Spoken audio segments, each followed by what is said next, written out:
What's going on, ladies? Andrew Winnett here. Today we're going to talk about 3 things that you can do today to help protect your money from inflation. We're going to talk about what inflation is, then how it affects your money, and then we'll jump into those 3 things.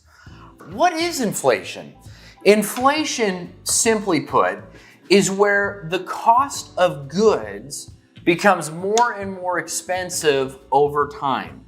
In other words, if you were to have a gallon of milk and it was $1 to purchase it at your local grocery store, and now it's $1.50, well, you have a 50% increase in goods, also known as a 50% increase in inflation on that gallon of milk. At the time of this recording, which is May of 2022, since the Biden administration has come into power, we have an 80% inflation rate on gas.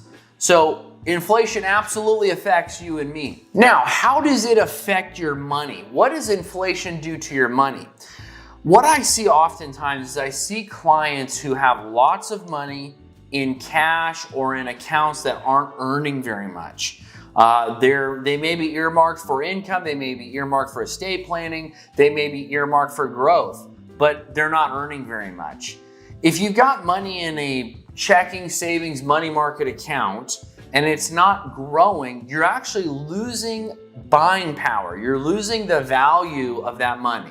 So for example, if you have $100,000 in the bank and right now inflation rate is about 8.5%, at least that's what they're telling us. You and I both know it's much higher, but let's just say it's at 8.5% inflation.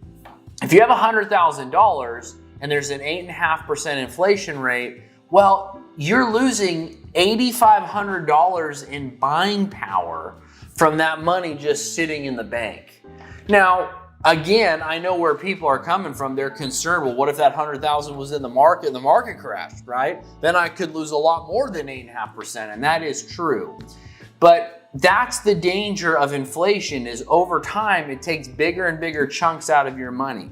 So now we get into the meat and potatoes. What are the 3 things that you need to be aware of and that you need to take advantage of in order to help your money be protected from that lion of inflation that wants to consume and devour the purchasing power of your savings? Number 1 is you do not want to lose any money. So this may seem pretty simplistic and forward, but if you lose money, okay, so let's say, for example, you have $100,000 and you put your $100,000 in the market, and you do that because you need growth to help offset this 8.5% inflation rate. Well, if you lose 10% in the market when you were trying to gain just to stay up with inflation, it's like a double whammy. You went like backwards, right? And so you're not taking a 10% hit, you're taking an 18.5% hit. And that's the thing, is we do not want to lose any money during this time. There are ways where you can safely gain growth and gain increase without the potential of losing it. So you have to ask yourself, am I in investments that are frankly a little dicey? Am I in investments where I might lose 20 or 30% if X, Y, and Z happens in the economy? You have to take inventory of that ahead of time. So number 1, the first thing you got to do is you got to not lose any more money. It's just like in a boat, right? If there's a leak in the boat, the first thing you got to do is you've got to basically stop the water from coming in if you're going to make it, right? Stop the water from coming in and don't make another leak in the process of trying to fix that first leak. Number 2, the second thing that you're going to want to do is you're going to want to get growth to offset the inflation rate. Now, here's the thing. Right now, inflation is 8.5% in May of 2022. It can be challenging to find something that is going to pay upwards of 8.5% where you don't lose money. And this is where there's a couple things that I am a big fan of that is worth mentioning. Number 1 is real estate. Real estate, especially in this day and age, an increasingly desirable asset class, especially in America at this time. There is so much more demand than supply, that you could easily keep up with inflation at 8.5% through real estate. Now, of course, this can vary, based upon where you're living. If you're in downtown Detroit, or if you're in Compton or Stockton or whatever, maybe not so much. But where we're at here in the Nashville area, absolutely you can take advantage of that. That's a safe way for you to offset inflation. Some other ways where you can offset inflation is through different types of insurance products. Now, that could be a cash value life insurance, that could be a type of annuity, whether it's fixed index annuity, sometimes depending on how high interest rates go, multi-year guarantee annuities, those can also help offset inflation. The point is you've got to keep your ears and your eyes open, because there are some bad annuities, okay? There's some annuities that have high fees, you're not going to earn very much growth, and then there's some that don't pay very well. So you want to make sure you find the right ones. Having said that, though, it is a safe way for you to obtain growth.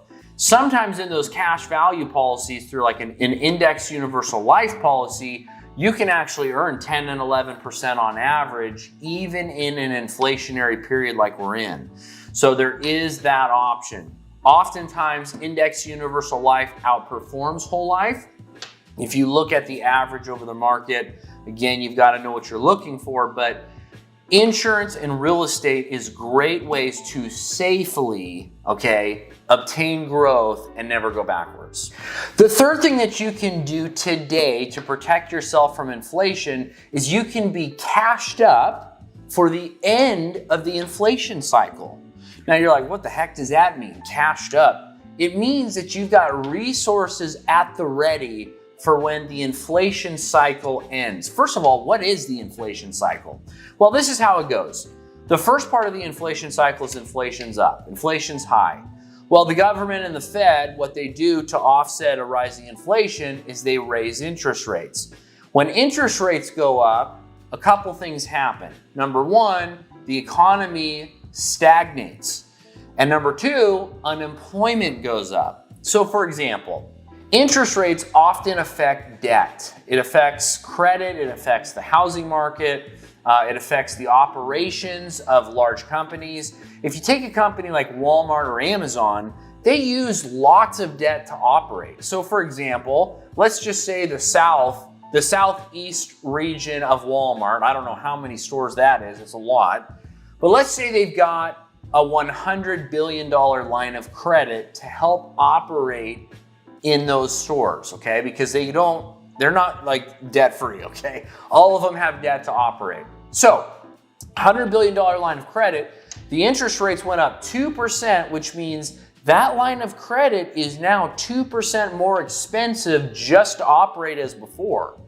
They're losing $2 billion in profit margin just to operate like yesterday. Well, one of three things happen when a big company like that takes a $2 billion hit. Number one, the stock price goes down because the profit margins shrunk. So no one's happy about that, right? The second thing that happens is they have to raise prices, to offset their loss in profit. The third thing is that they will have to cut costs, and the biggest cost to a company is employees. So they cut costs to make up for that lost $2 billion. So the stocks are affected, the market's affected, the prices increase, and the unemployment numbers go up. And oftentimes this is where it starts big time. They will usually wait to raise prices, but boy, the people are the first things to go. So they will slim down, and that's why unemployment goes up. So inflation rate is high, that's the first step. The interest rate environment will go up to offset inflation, which stagnates the economy and raises unemployment. Then after an extended period of that time, then you can slip into a recession where the GDP stagnates so much, the gross domestic product of our nation stagnates so much that we begin to recede, or we go into a recession. And after that, that's where you want to have all the money. where you can buy distressed assets. You can buy real estate, you can buy commercial buildings, you can buy whatever for 40, 50, 60 cents on the dollar and set yourself up and your family up to never have to worry about inflation because you bought all these assets on the cheap. The question is will you be ready during that time? And that's why you can't lose money. You got to make sure your money's growing and you have enough cash on hand. Warren Buffett does the exact same thing. He has 25% of his money in cash waiting for the inflation cycle to get to the very, very end to where we're in a recession and he can just buy a bunch of stuff up. Well, once we hit a recession, then what the government does is they lower interest rates to stimulate the economy through cheap debt, easy credit, everyone's buying again, and that's what stimulates the economy, and round we go with the inflation cycle. So expect to see some stagnation over the upcoming years. We're not going to see this ridiculous amount of growth in the market like we've enjoyed since COVID. That was superficial, that was hot air, it was cotton candy, it was a bunch of sugar, it wasn't real. We are going to go into a season of stagnation as the Fed raises interest rates. Make sure you're prepared, make sure you're not going backwards with your money, make sure you're safely growing it and getting ready for when the recession happens. It will happen, it's just a matter of when, and when it does, more millionaires and billionaires are made in times of recession and depression than any other time in history. I want you to be one of them. If you like this video, please like and subscribe. I love giving this content out and I love equipping you in order for you to be able to make informed decisions for your hard-earned money so you can have the retirement of your dreams. I look forward to seeing you on the next video.